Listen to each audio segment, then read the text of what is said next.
Hello YouTube. In this video I'm going to talk about focusing, concentration, hypnosis, spirituality, awakening, being asleep, all these kinds of topics. I'm going to open this bag of worms and going to dive into this topic and explain to you what is awakening really. This is something that I have not heard from any other teacher, and this is something that I have found purely through my own observation, experience through meditation and all this. So let's start. I have found that there are two kinds of focusing in the world, and the first one is external and the second one is internal. And the internal focus has a tendency to put us to sleep, because when you are focusing on something that is internal, you are observing reality in an axis that goes like this, from up to down. And then the low states are down, are here, and the upper states are here.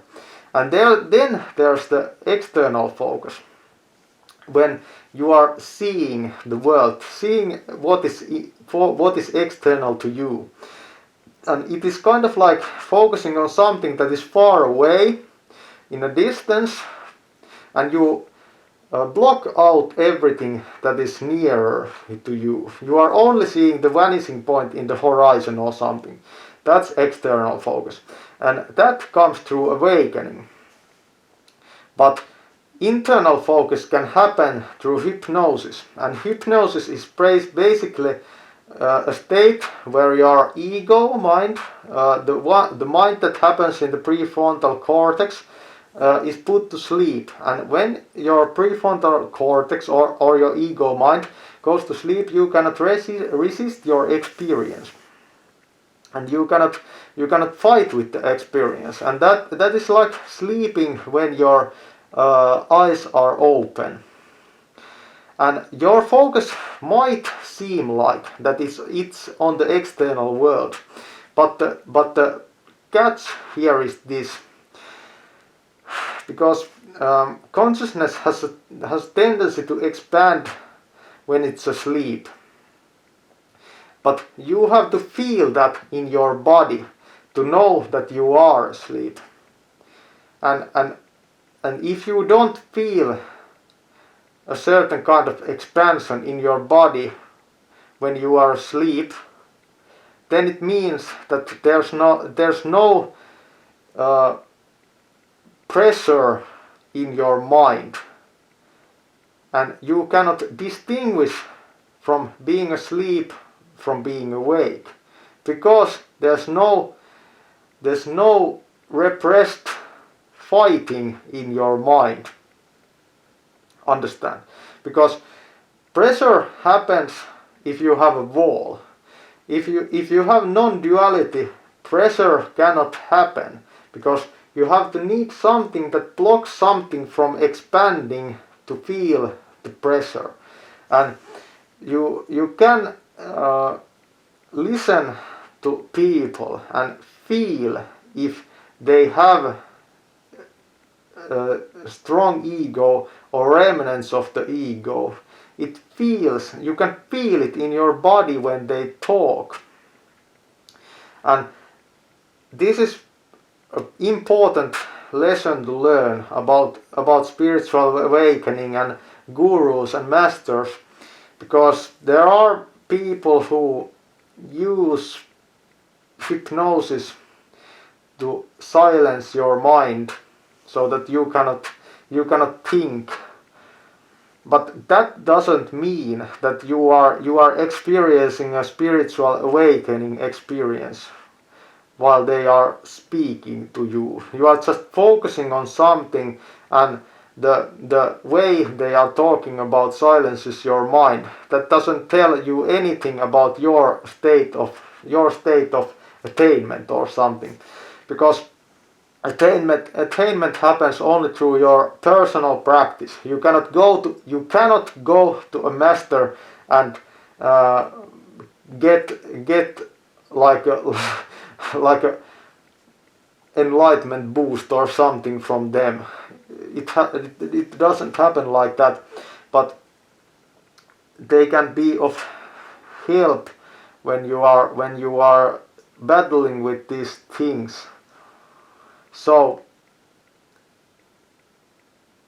it's kind of like you cannot eliminate the conflicts of the mind before you are completely enlightened. You cannot eliminate them.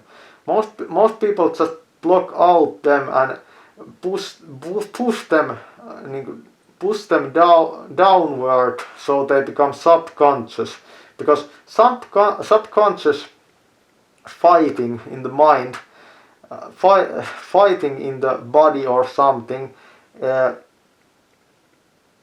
can be externalized and vented and projected and all these kinds of things the mind does. But it also when you do this, and when you rely on some external factors to help to silence your mind or something, you are also at the same time blinding yourself and your mind to the state you are really in. It's basically like lying to yourself. But here's the catch: you cannot go the other way and and think that you can remove all the subconscious shit by doing anything. There's no method to remove the subconscious subconscious residue or something. It happens only through real awakening, and real awakening doesn't happen through listening to someone else. It happens through listening to yourself, and this is the real teaching that all the teachers pretty much teach. But it's the teaching that you don't need anyone else to teach you the truth.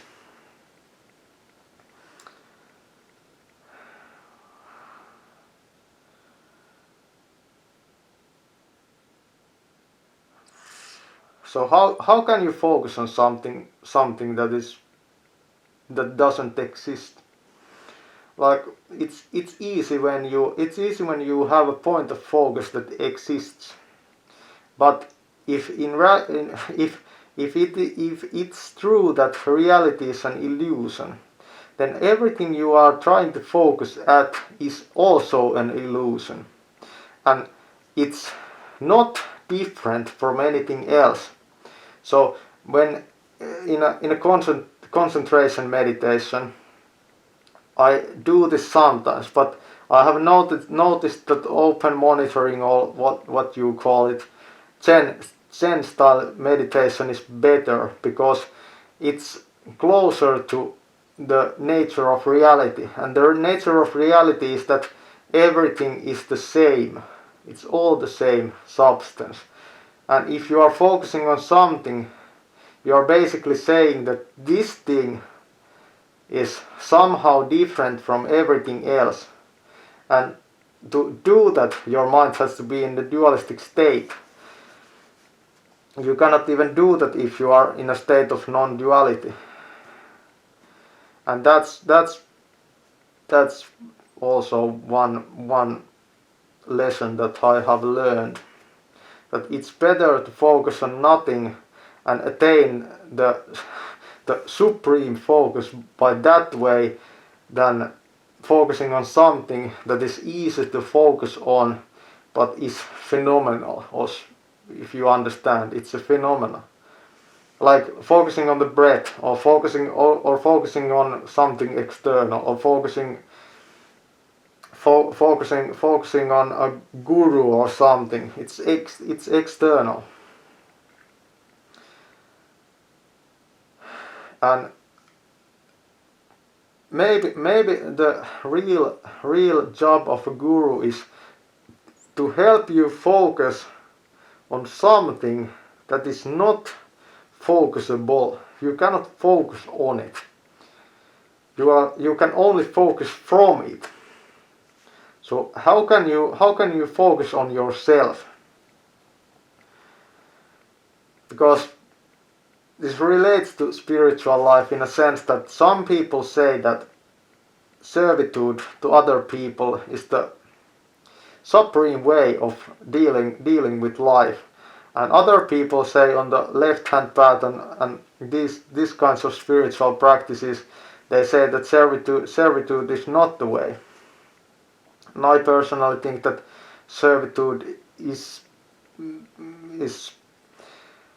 not the main point of spirituality, but it can help. And what I mean by that is that when you are helping others, they gain lessons that might be really coming from something much higher than you. And through that, everyone will realize what is the real nature of a human being or something. It's not a person in the world. It's something much grander, or if you know. And that's the main point of what I'm trying to make here.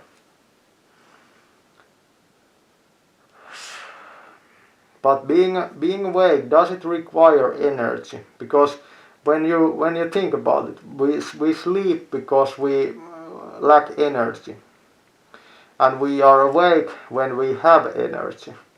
But sleeping restores energy. So it's like mandatory. The consciousness has to experience experience reality without anything external. And why is this? I have no explanation. Why does the human being have to sleep? It's related to consciousness. I'm pretty fucking sure it's related to consciousness, and how you cannot maintain the state of being awake.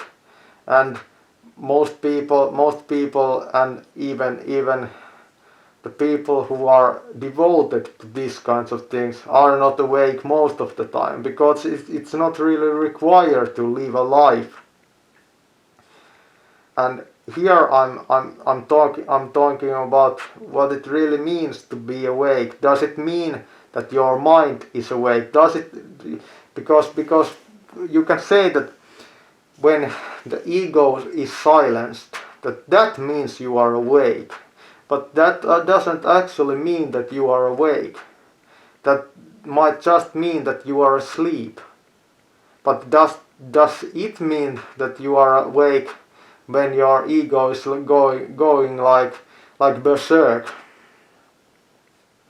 And that doesn't also mean that you are awake. It also means that you are asleep. But it's a different kind. There's a fine balance here, because when you are awake, and your ego disappears when you are awake, but the ego is not sleeping. This is the difference. And in that state, you will not feel any kind of expansion, because there is nothing to expand to.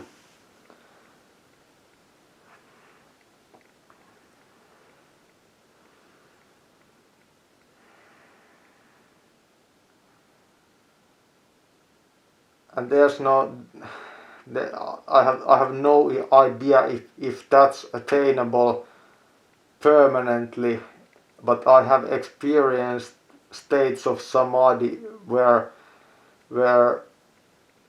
I have really felt this kind of state of consciousness, and I can tell that that's awakening, like a temporary awakening, but after that is over, I'm back to the ego. And I have learned also that most spiritual teachers cannot bring you to that state through speaking, through words, or through any kind of pointing or teaching. It cannot happen. It cannot happen through associating with anyone.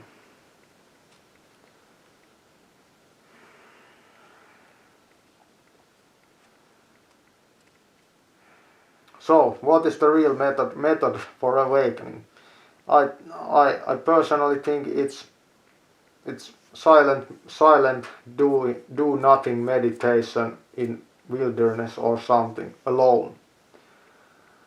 That's the only way, and it's the hard way. And when you couple that with practice that happens every day, like an hour of meditation or 2 hours or 3 hours, it's going to give you the results that you want. Everything else but this is kind of like a sham that just makes you tied to a certain teacher or certain person who is teaching you that to be awake means that you are silent, that your ego is silent. But that's not really how it is. That's exactly how it is, but on a different level. There are two kinds of silence. The other is being asleep, and the other is being awake. And you can only fully awake, or if you can even say that there's something called being fully awake through going through the ego. You cannot go downwards and awake. You have to go upwards through the ego to awaken to the real silence. And it's so different kind. It's so different kind of silence. This is the real the truth behind awakening that I have learned this far. There's bound to be more to this than this, but this is what I have learned so far. So that's what I came to teach you. So thank you for watching.